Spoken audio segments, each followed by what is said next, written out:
Obrigado, Jesus, pela alegria de mais uma vez aqui nos unirmos em Teu nome, procurando compreender as leis do universo e aplicá-las às nossas atitudes, aos nossos hábitos, à renovação de nossos pensamentos, sentimentos, a correção de nossos destinos, escolhendo outros caminhos, caminhos que sejam mais adequados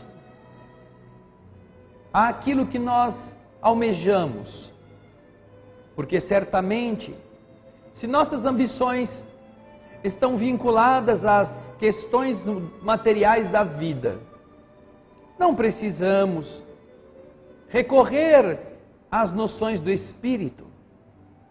Basta multiplicarmos os anseios do egoísmo nas lutas da sobrevivência, basta seguirmos esta longa turba, esta massa andante, como uma boiada que vai atrás daquilo que lhes parece fundamental, o que comprar, o que juntar, o que guardar, e assim estaremos bem orientados. Porém, se nosso destino não nos parece muito alvissareiro quando caminhamos por essas estradas, precisaremos modificar o rumo, transformando nossos objetivos, procurando outros destinos, melhorando o que sentimos, espiritualizando nossas rotinas. Nós nos tornaremos criaturas que possam edificar um amanhã muito menos sofrido e áspero, que possam coordenar seus esforços para a renovação daqueles espinhos, transformando-os em flores, e que assim nos permitam compreender que não pode ser de Deus o desejo de nos ver sofrer,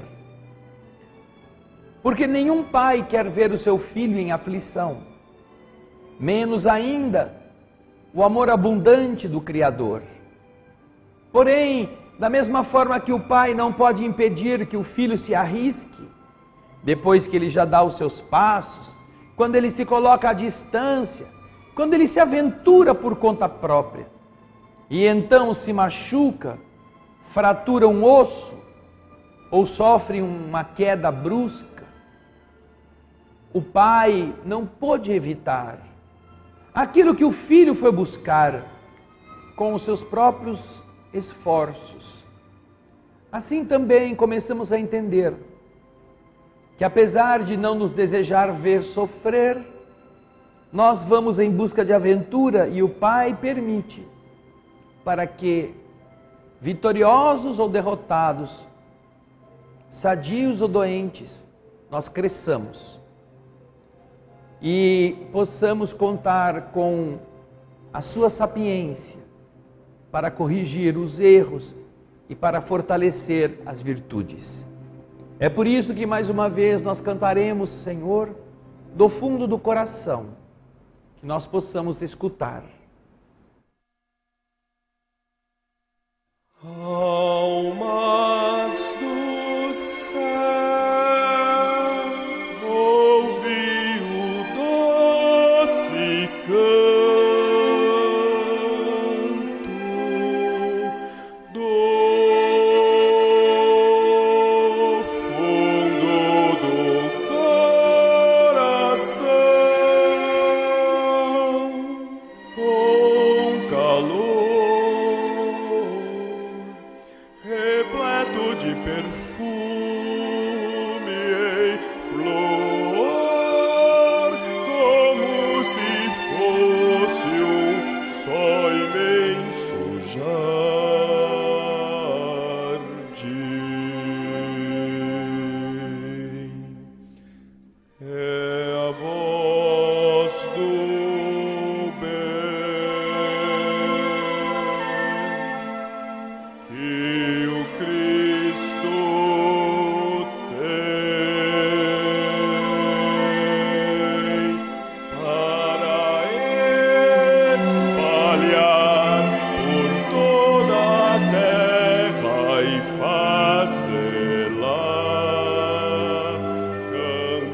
agradecemos e assim queremos te espalhar, te dividir com quem não sabe sorrir, a quem ficou na solidão. Deixa eu estender a tua mão a quem precisa te encontrar. Deixe ajudá-lo a te achar, ó meu Senhor, e ensino amor, quero servir.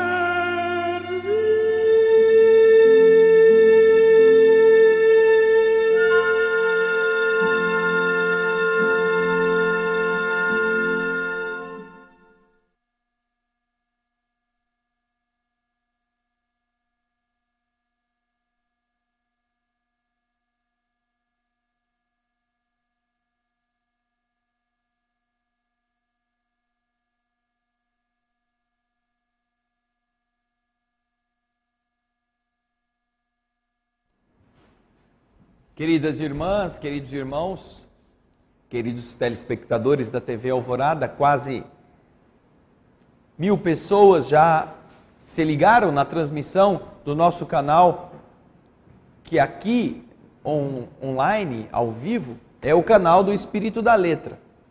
Estamos transmitindo os nossos programas ao vivo pelo canal do Espírito da Letra. E enquanto isso, o canal da TV Alvorada Espírita no YouTube continua com a sua programação e com os diversos arquivos que são postados periodicamente. Sem falar, é claro, no nosso canal da própria TV Alvorada Espírita, o site da TV. Como temos o site da TV, o site, você vai ver o endereço, é o www.tvalvoradaespirita.com.br. Da mesma forma, nós também temos outros 2 canais, 3 na verdade, no YouTube. Então você tem que entrar no YouTube. Quando entra no YouTube, tem lá o nosso endereço, youtube.com/TV Alvorada Espírita, no outro, o Espírito da Letra, e ainda no terceiro, o youtube.com/Um Minuto para a Felicidade. São os 3 canais do YouTube. Sem contar com o nosso canal oficial da TV Alvorada no site que eu disse antes, tvalvoradaespirita.com.br.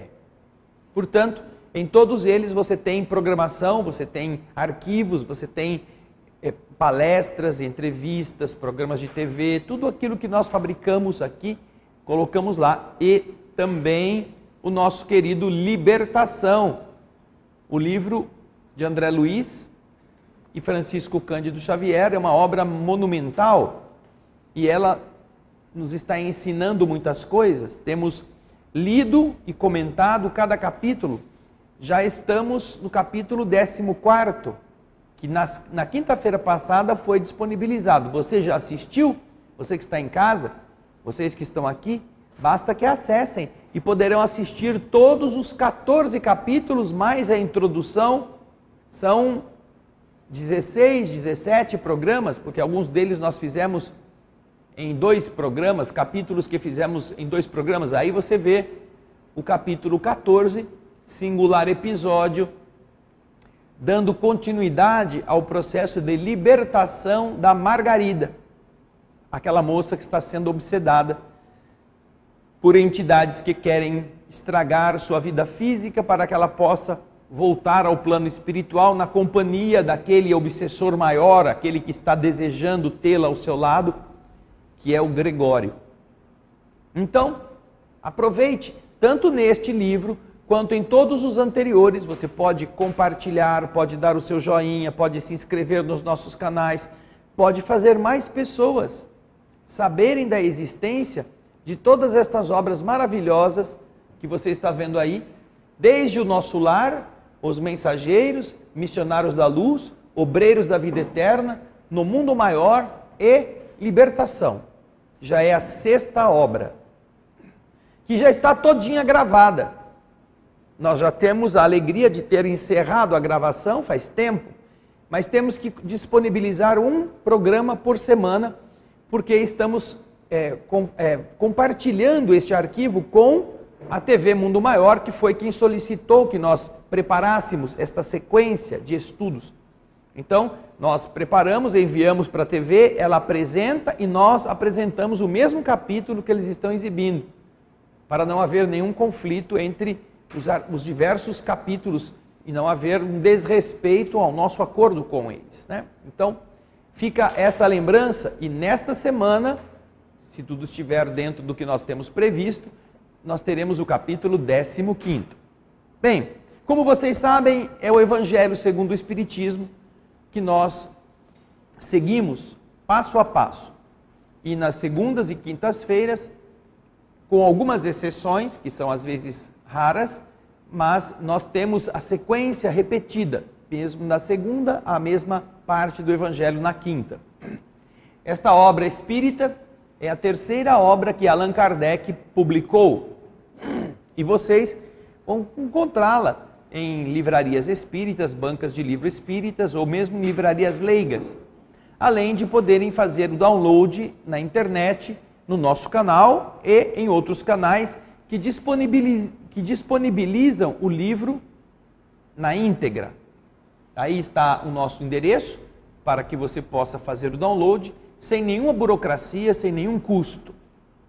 Estamos tratando então no Evangelho do capítulo 14º, aquele que fala sobre a nossa obrigação de honrar nosso pai e nossa mãe.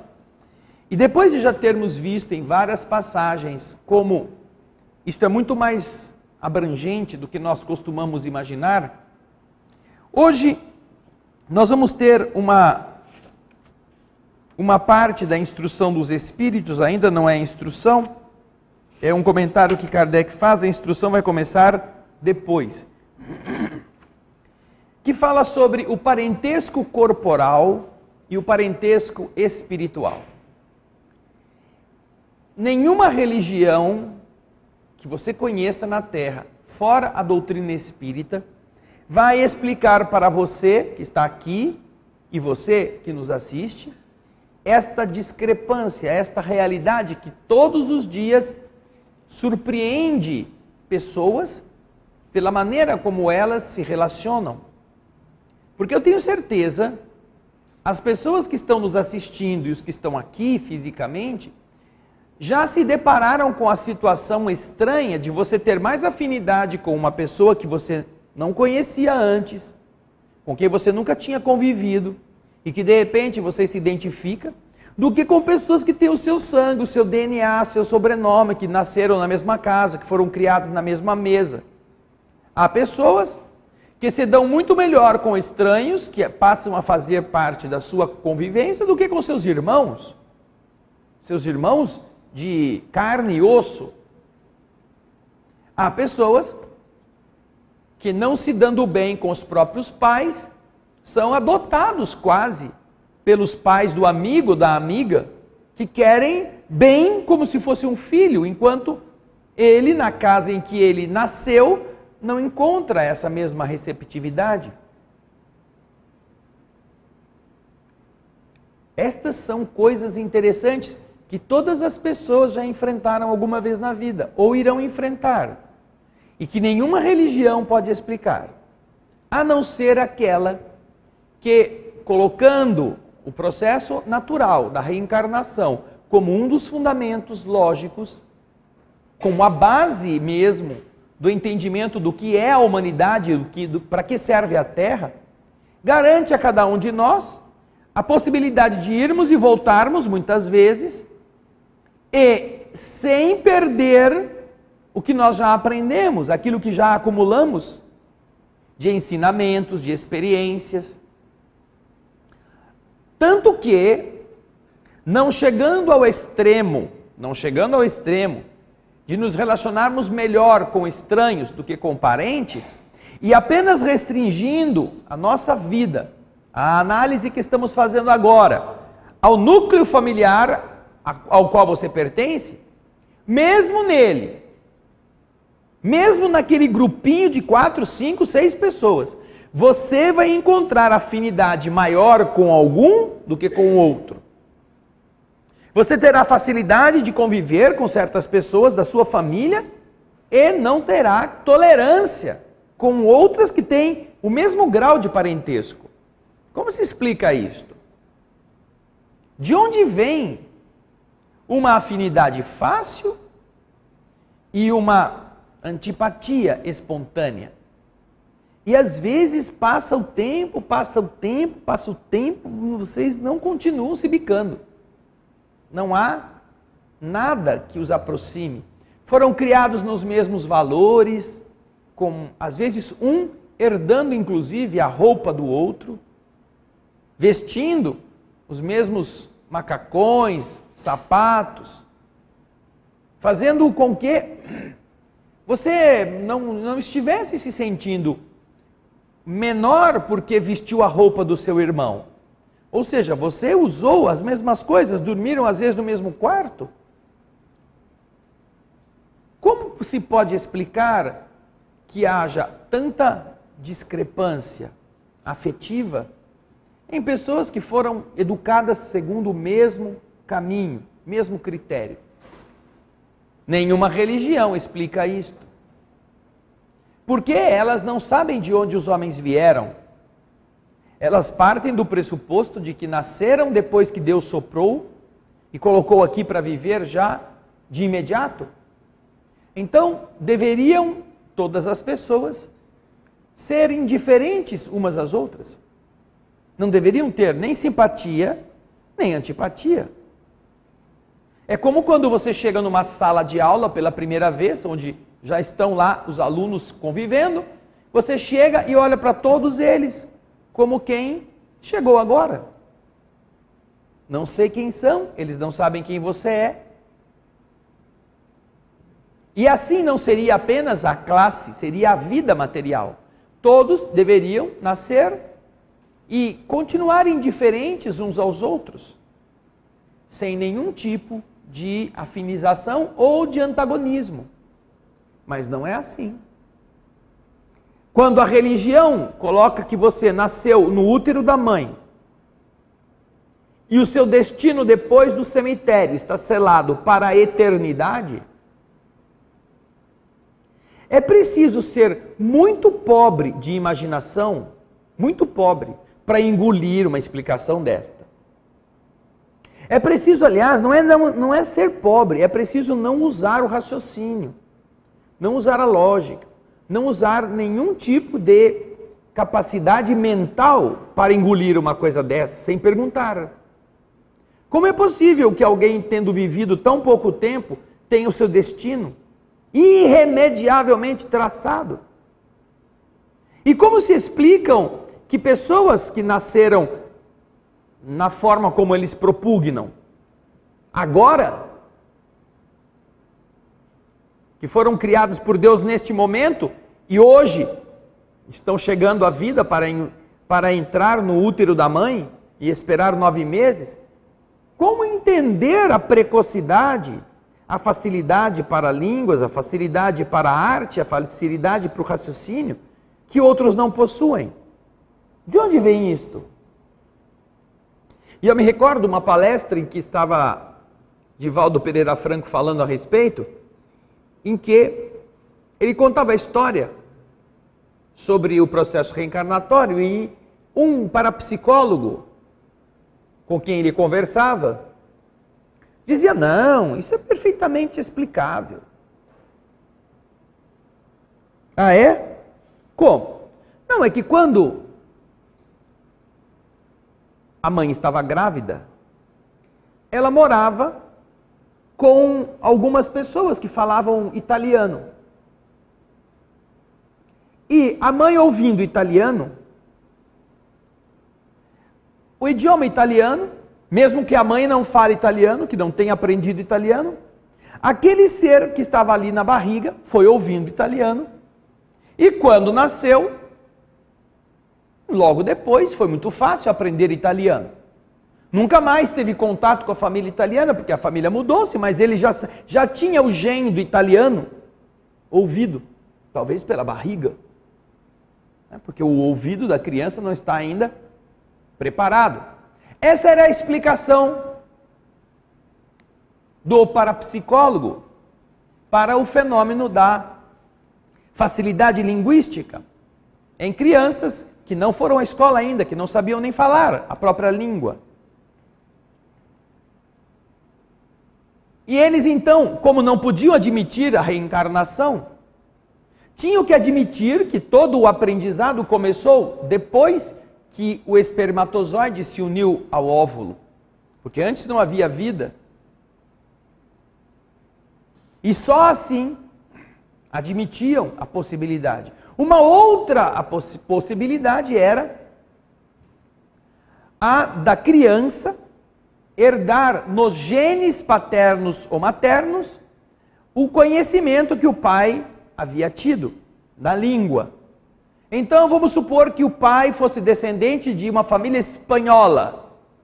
Ah, porque o espanhol está no idioma da família, e ele vai se transmitindo pelos genes, e então aquela criança que não é criada por espanhol, que nunca ouviu espanhol, que quando nasceu não foi nem cocolada pela avó espanhola, que já tinha morrido, agora fala espanhol fluentemente com 1 ano e meio de idade. Não, isso está na genética dela. É uma outra tentativa, ambas grotescas, ambas um atentado à lógica, ao raciocínio de qualquer criança para justificar isto. Porque, na verdade, se a língua pudesse ser transmitida através do gene, isso deveria acontecer com todo mundo. Todos deveriam saber falar a língua dos seus ancestrais. Porque todos nós herdamos isto deles. Além disso, se a língua pode ser transmitida, por que não se pode transmitir também o talento? O talento da arte, o talento da poesia, o talento da pintura?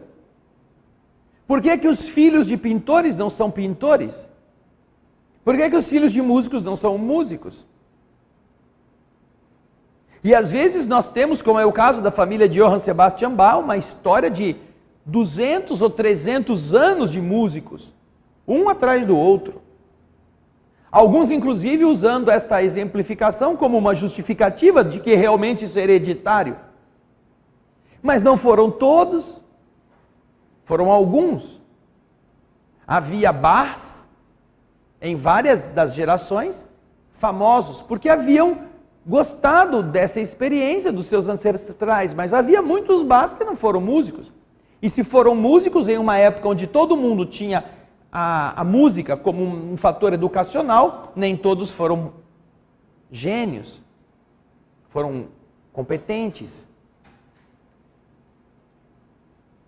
Como então explicar, usando estes argumentos tão estranhos, o que Divaldo depois vai contar na palestra?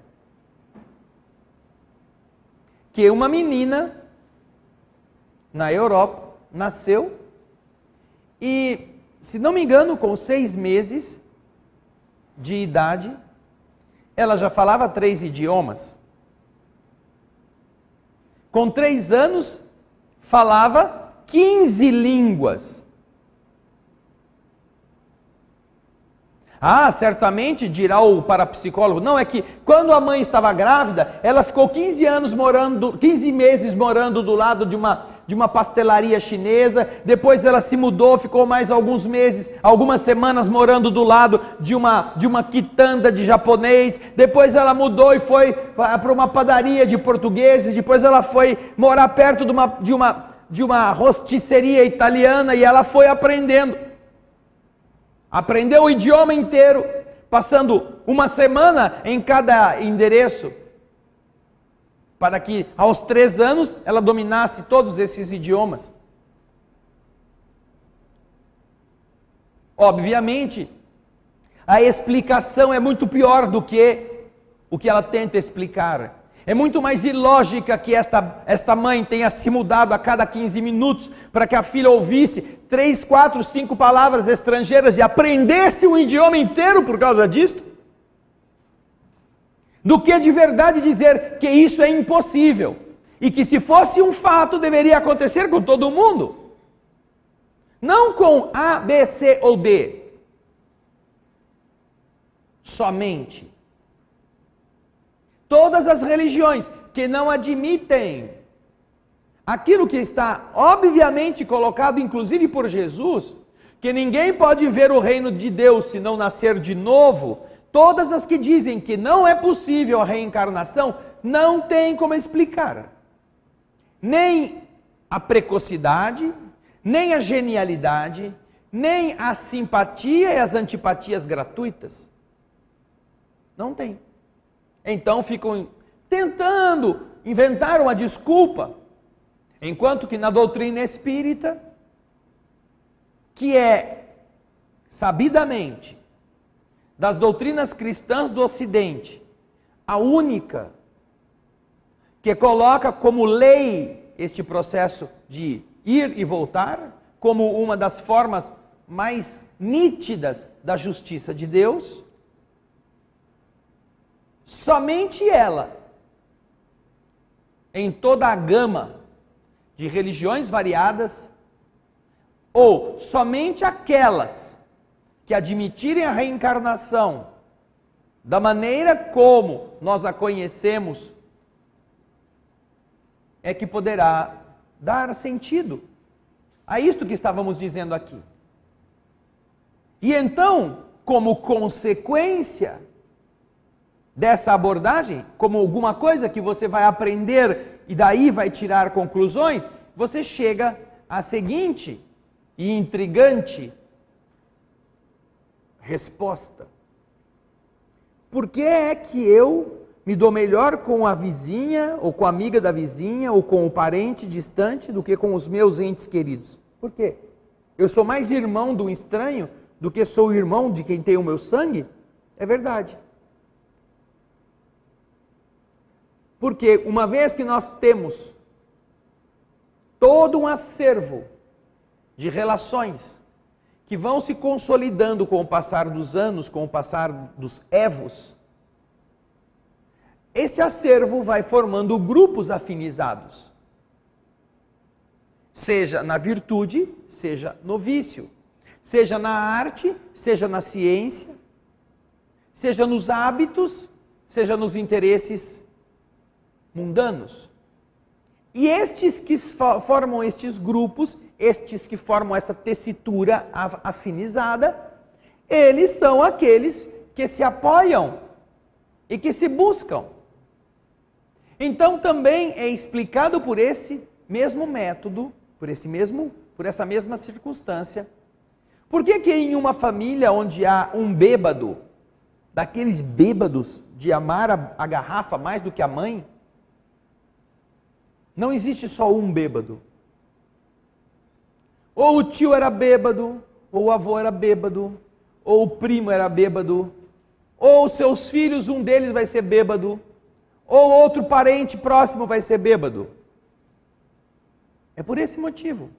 Não é porque o gene da bebida passou entre o XY, ou o Azão Azinho, o Bezão Bezinho. Não. É porque os mesmos espíritos que já estavam acostumados a amar a garrafa mais do que a mãe, se procuram e se unem. Da mesma forma que eles se estragam juntos, eles têm que se recuperar juntos. Então eles renascem no mesmo agrupamento, herdando um do outro, não o gene da bebida, mas as histórias trágicas daqueles que se entregaram ao vício, para que os que vêm depois acordem e não façam a mesma loucura, a mesma sandice. Estas realidades, portanto, correspondem ao que a doutrina espírita explica neste capítulo: parentesco do corpo e parentesco do espírito. Só quem tem o entendimento dessas leis desta forma é capaz de aprofundar isto e perceber que não se trata nem de uma sem vergonhice, nem de um hábito que se herdou dos nossos antepassados e que se aprendeu de ouvir dizer, menos ainda da sucessão hereditária, que nos casos de comportamentos estão bem longe de representar, ainda que a sedução de uma explicação fácil empurre as pessoas para tentar explicá-los desta forma, estão bem longe de justificar por quê que estão reunidos em um agrupamento físico espíritos que têm muita afinidade ou muito antagonismo. E porque também fora do agrupamento genético daquela encarnação, você se depara com pessoas com quem você tem uma afinidade mais brutal do que com aqueles com quem você nasceu. Uma afinidade mais fácil, uma convivência mais tranquila, confiança, uma relação fácil com um outro de uma outra família do que com os da sua família. Por isso que este capítulo é tão rico ao tratar do parentesco corporal e parentesco espiritual. De tal forma que nós vamos ler para que nós extraiamos deste conteúdo tudo o que ele tem de rico. Acompanhem, é o parágrafo 8º do capítulo 14º. O título eu já disse, vou repetir, parentesco corporal e parentesco espiritual. Os laços de sangue não estabelecem necessariamente os laços entre os espíritos. O sangue é uma coisa e a afinidade espiritual é outra. O corpo procede do corpo, mas o espírito não procede do espírito. Porque o espírito existia antes do corpo ter sido formado. Não foi o pai quem criou, o pai genético, o pai biológico ou a mãe, não foram eles quem criaram o espírito do filho. Eles fizeram apenas fornecer-lhe um envoltório corporal, a roupa biológica. Mas estes que o fizeram, apesar de não terem criado o espírito do filho, eles têm que ajudar o seu desenvolvimento intelectual e moral para fazê-lo progredir. Bem, já nesta primeira etapa nós temos muita informação. Primeiro, seu sangue não te torna mais amigo ou inimigo de ninguém. Não é porque você defende que seus entes carnais devam ser privilegiados do seu afeto, sua preocupação deve estar voltada para deixar uma herança grande só para os seus, que de verdade você está fazendo alguma coisa real ou essencial. Além disso, pais e mães não criam o espírito do filho. E é muito fácil provar isto. Qualquer um de vocês que nos assiste, já temos mais de 1000 pessoas, e qualquer um de vocês que está aqui, que eventualmente já tenha sido pai ou mãe de mais de um filho, mais de um, é uma regra que mesmo que eles tenham nascido próximos um do outro, em termos de tempo, que tenham sido gêmeos, eles são diferentes. Têm inclinações diferentes. Têm hábitos e comportamentos naturais diferentes. E se eles são educados, gêmeos ou não gêmeos, pelo mesmo grupo familiar, quanto mais eles vão crescendo, mais diferentes vão ficando. Eles podem ter hábitos iguais, ou seja, gostam de músicas semelhantes, empurrados pela rotina paterna, gostam de pescaria, eles vão sempre fazer isso, eles gostam de esporte, o esporte que eles se interessam é o mesmo, mas chega aí a semelhança mas um tem um talento específico para uma área, o outro não tem nada daquilo. Um tem opiniões próprias, o outro é uma Maria, vai com as outras. Um é corajoso, é audaz, é destemido, o outro é uma pamonha, um covarde, um poltrão. Um é verdadeiro, o outro é mentiroso. Um é íntegro, correto, honesto, o outro é larápio, sem vergonha. Nascidos do mesmo pai e da mesma mãe.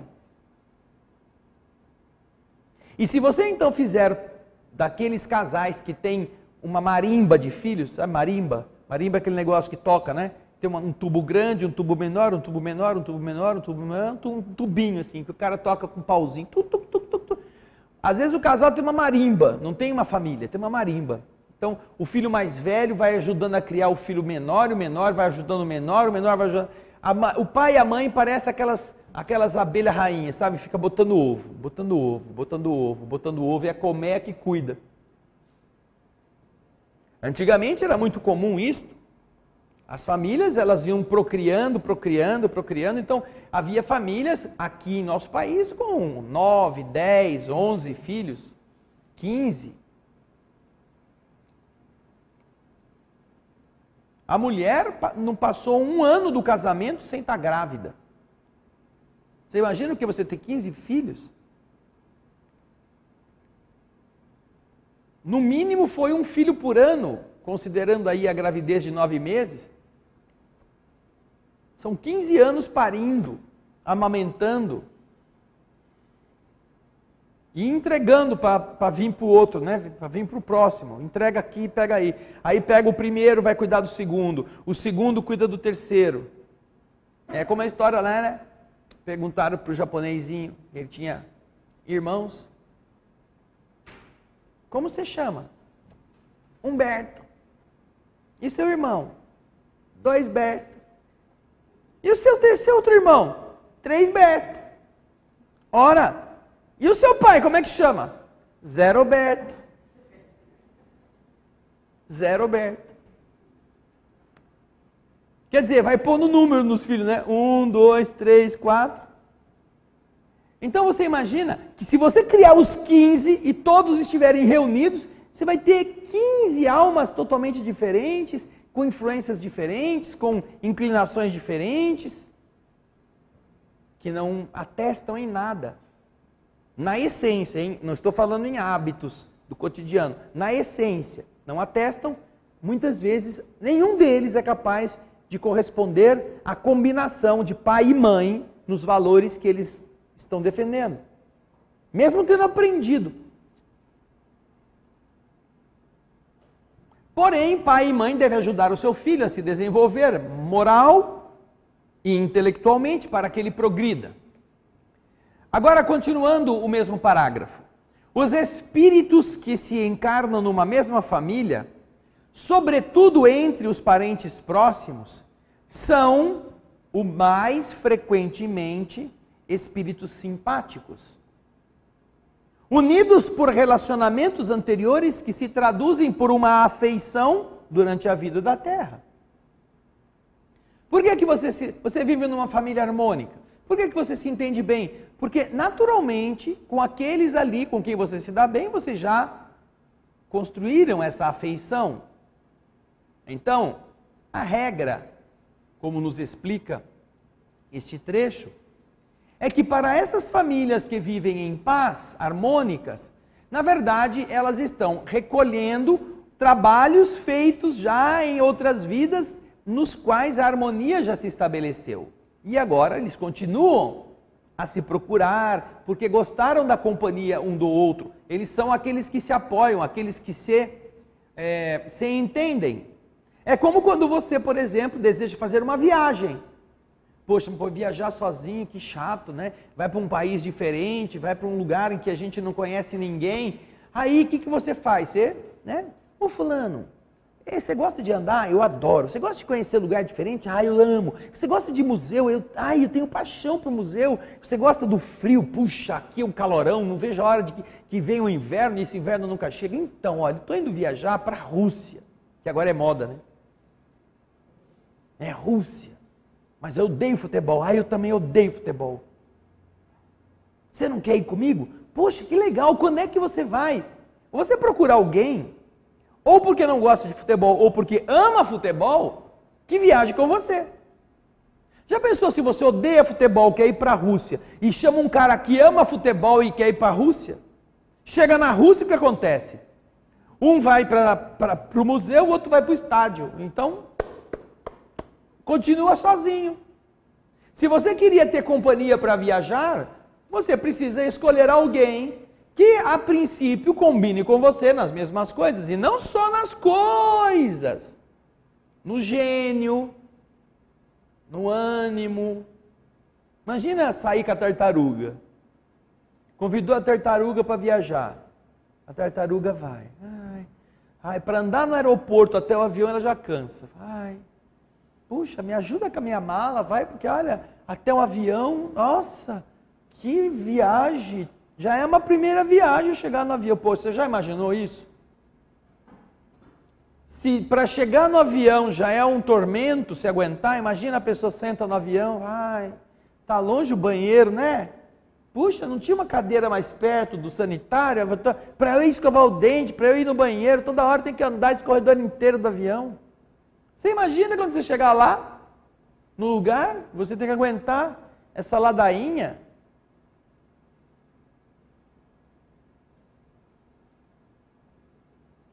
Essa pessoa está pedindo para ser abandonada lá na Líbia.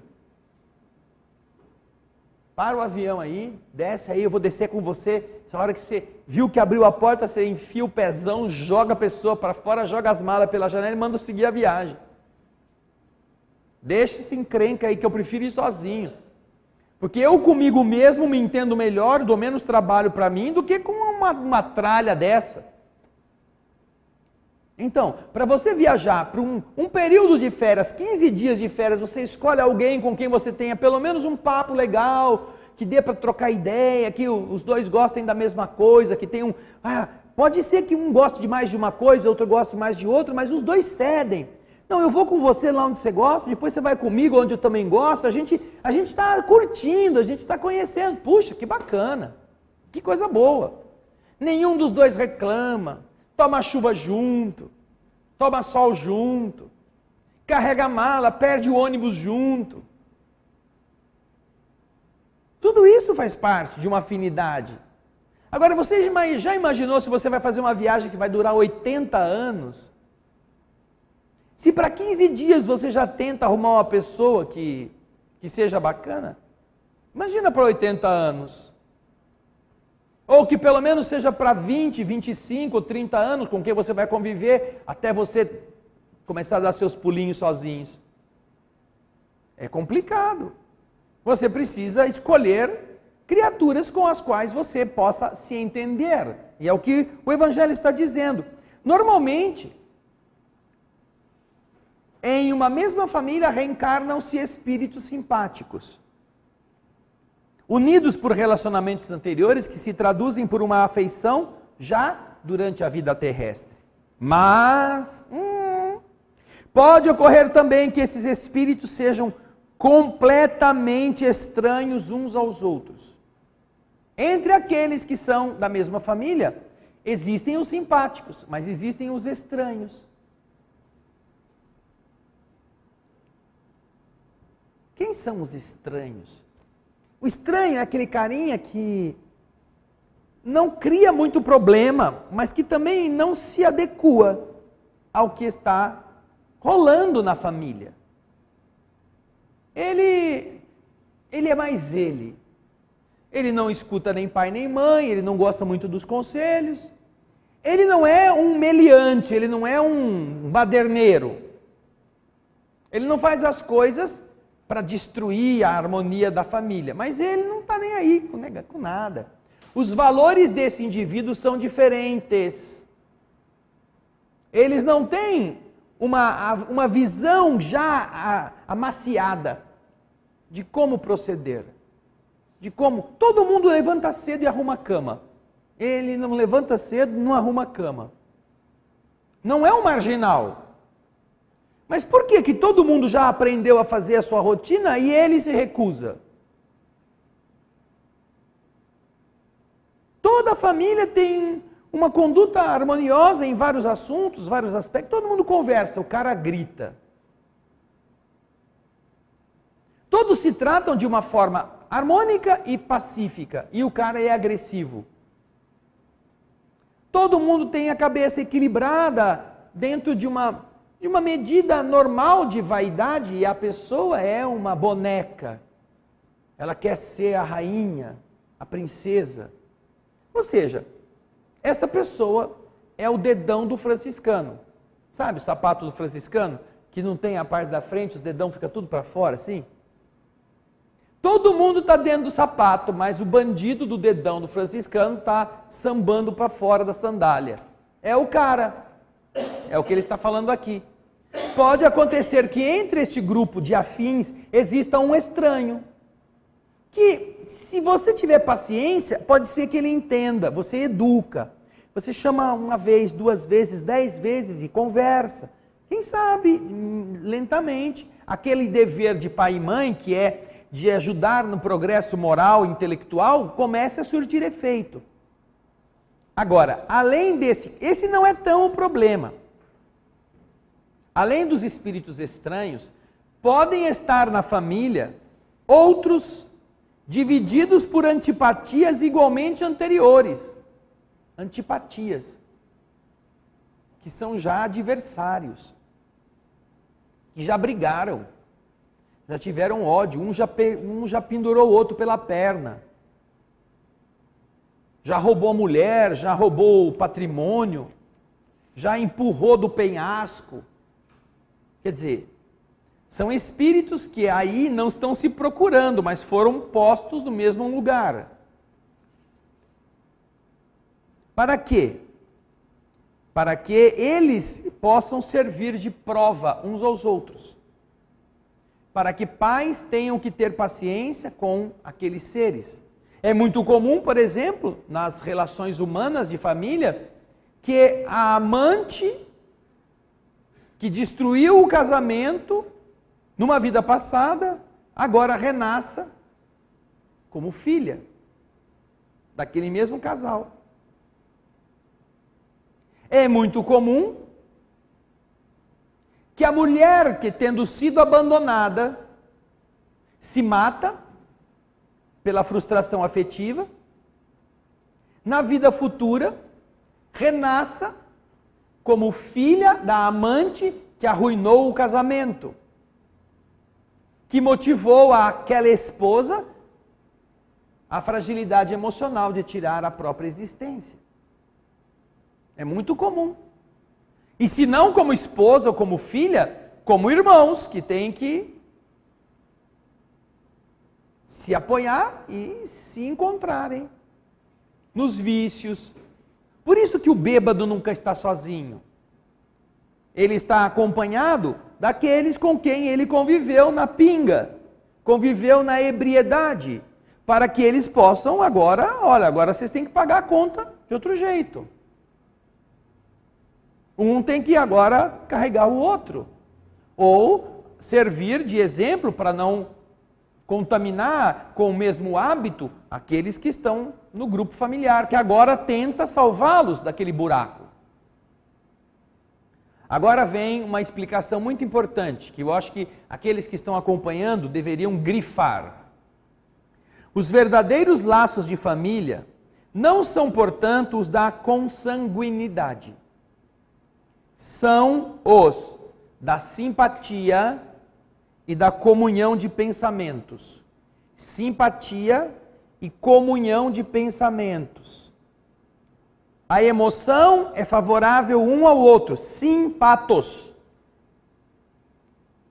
Simpatia é isto, simpatos. Alguma coisa move você de uma forma positiva. Diferente do antipatos, contra a emoção. Aquela pessoa eu não tolero, aquela pessoa eu não suporto, eu não engulo. Antipatos. Ela gera em você uma coisa horrível, você não gosta dela. Então, Para você identificar quais são as verdadeiras famílias, você precisa perceber que não é o sangue que as constrói. Você precisa ver que os laços verdadeiros das famílias são os da simpatia e os da comunhão de pensamentos, como ele diz aqui. Ideias que as pessoas compartilham, que já construíram juntas, que não são estranhas, que vocês já pensaram semelhantes e que é fácil compreender essa realidade. Esses são os caracteres das famílias assim chamadas parentesco espiritual e não material. E que unem os espíritos, vejam só, estes laços, a simpatia e a comunhão de pensamentos, unem os espíritos antes, durante e após a sua encarnação. Não se rompem. Estes laços se perpetuam na eternidade das almas. De onde se segue que dois seres nascidos de pais diferentes podem ser mais irmãos pelo espírito do que se o fossem pelo sangue. Podem se atrair, se procurar, podem se dar bem juntos, enquanto que dois irmãos consanguíneos podem se repelir como se vê todos os dias. Problema moral que só o Espiritismo poderia resolver pela pluralidade das existências. Que está explicado no capítulo 4 desse mesmo Evangelho, que ninguém pode ver o reino de Deus se não nascer de novo. Portanto, continua o Evangelho. Existem duas famílias, duas espécies de famílias. As famílias pelos laços espirituais e as famílias pelos laços corporais. As primeiras, duráveis, se fortalecem pela depuração e se perpetuam no mundo dos espíritos através das diversas migrações da alma. Enquanto que as segundas, as famílias pelos laços corporais, frágeis como a matéria, se extinguem com o tempo e frequentemente se dissolvem moralmente desde a vida presente, desde a vida atual. Foi isso que Jesus quis fazer compreender ao dizer aos seus discípulos: eis minha mãe e meus irmãos. Quer dizer, minha família pelos laços do Espírito. Porque quem quer que faça a vontade do meu Pai, que está no céu, é meu irmão, minha irmã e minha mãe. Não tem nada a ver com o sangue, com a genética. Isso ele está comentando em relação àquela passagem que nós comentamos também na semana passada, de Maria e os irmãos de Jesus pedirem para ele sair, porque eles estavam querendo levar Jesus embora pela orelha. E alguém chega lá e fala: Senhor, naquela casa abarrotada de pessoas, onde eles não podiam entrar, mamãe e seus irmãozinhos estão lá fora chamando você. E ele diz: quem é minha mãe? Quem são os meus irmãos? São aqueles que estão sentados aqui, ouvindo a palavra do meu Pai. E não foi.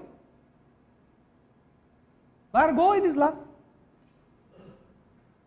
Jesus não saiu com o rabinho no meio das pernas para correr atrás da mamãezinha dele, dos irmãozinhos dele. Ele mostra para todas as pessoas qual é o significado da afinidade. É aí que reside a família do Espírito.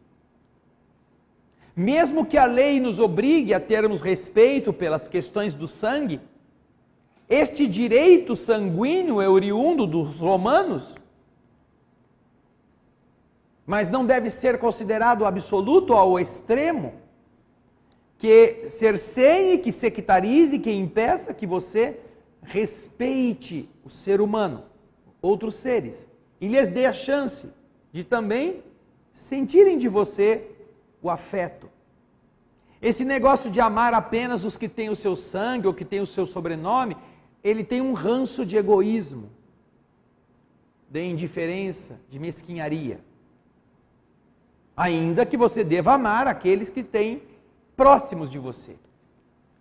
A hostilidade dos irmãos de Jesus, continua Kardec, está expressa claramente na narrativa de São Marcos. Uma vez que, disse ele, seus irmãos se propunham se apoderar de Jesus sob o pretexto de que ele havia perdido seu espírito. A notícia da sua chegada, quando Jesus fica sabendo que os irmãos chegaram, conhecendo o seu sentimento a respeito dele, era natural que ele dissesse, falando aos seus discípulos do ponto de vista espiritual: eis aqui meus verdadeiros irmãos. Sua mãe, Maria, se encontrava com eles, e então ele generaliza o ensinamento, o que não implica em nenhum momento que ele tenha pretendido que sua mãe, segundo o corpo, não lhe era nada como espírito, e que não tivesse por ela senão indiferença. Não, Jesus não era assim com Maria.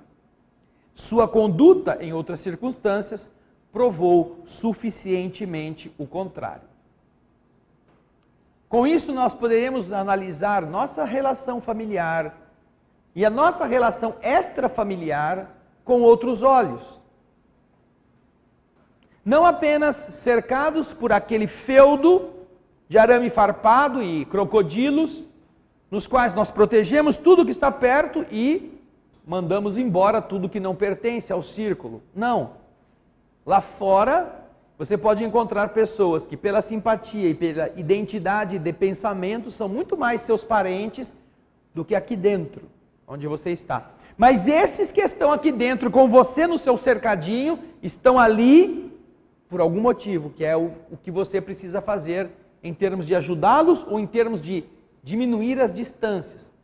Porque podem ter sido adversários, que agora voltam para que o mais inteligente ceda e ame e se ofereça em relação ao mais bruto.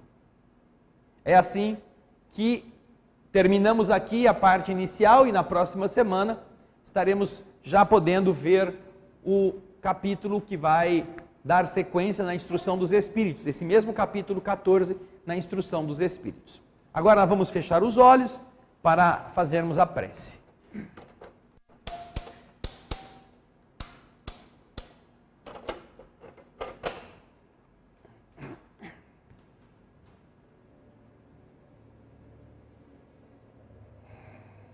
Obrigado, Jesus,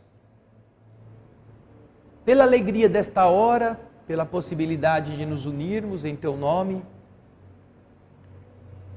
pelo entendimento desta amplificação do sentimento, identificando famílias não apenas pela impressão digital, pela herança genética, pelo exame de DNA ou pelo sobrenome comum, mas identificando-nos com aqueles com os quais a simpatia é o sangue verdadeiro, que a comunhão de pensamentos, a identidade de ideias, também representa uma afinidade já preparada,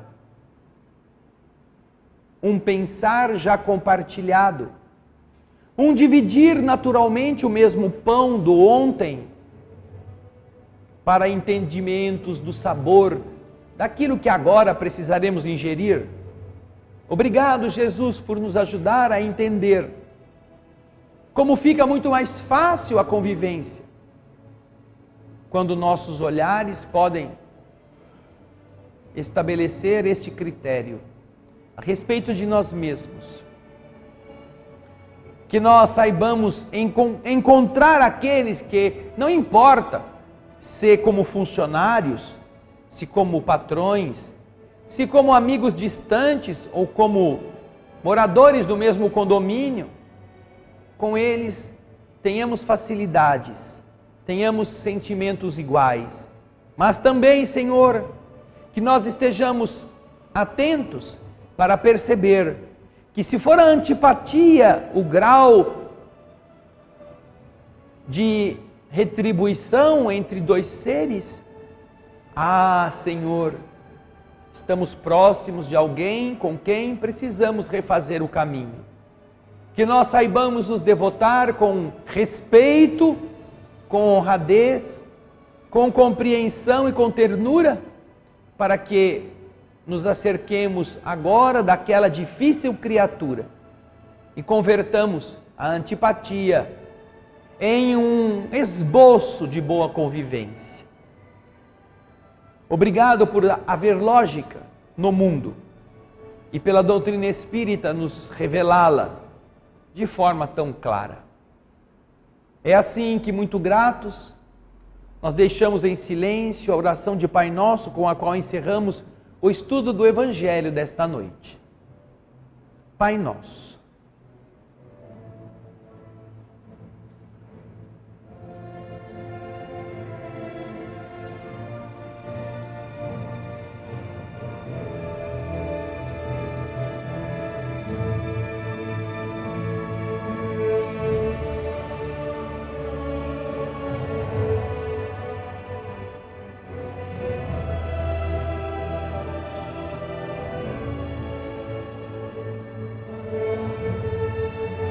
que assim seja.